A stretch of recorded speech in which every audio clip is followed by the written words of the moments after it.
Сиздер BBC дүрбүсүндө подкастын угуп жатасыздар. Аны бул жолу мен Эленора Сагынды кыз алып барып жатам. Саламатсыздарбы? Кыргыз президенти Садыр Жапаровдун АКШга сапары уланууда. Жапаров Борбор Азиянын башка лидерлери менен катар Джо Байден катышкан С5+1 саммитине катышты. Саммитти Джо Байден ачып, иш-чаранын тарыхый маанисине токтолуп, тараптар кызматташтыкты кеңейтүүгө макулдашкан. Ак үйдүн басма сөз кызматы Байден аймак лидерлерине коопсуздук, анын ичинде терроризмге каршы күрөш жаатында кызматташуу уланаарын убадалаган билдирди. Байденден кийин саммитте Борбор Азия лидерлери сөз алышты. Кыргыз президентинин басма сөз кызматы билдиргендей, Садыр Жапаров С5+1 форматынын алкагындагы кызматташуу Кыргызстандын тышкы саясатынын артыкчылыктуу багыттарынын бири экенин белгилеген.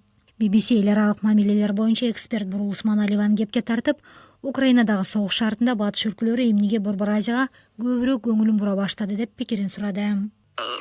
Международный ролубуз, кошулбагандыгыбыз, ресурстарыбыз неме болуп атат. Өтө актуалдуу болуп, Орусиядан алыстап кетиш керек болуп атат бизде. Анан бул өтө туура саясат.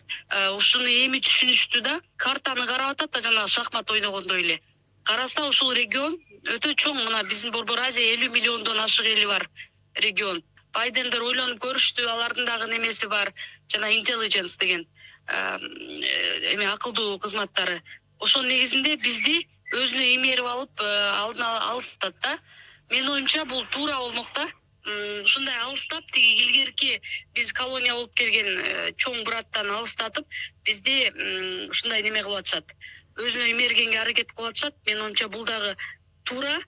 Анткени алар демократиялуу өлкө. Демократия жака болуш керек, деди Бурул Усманалиева.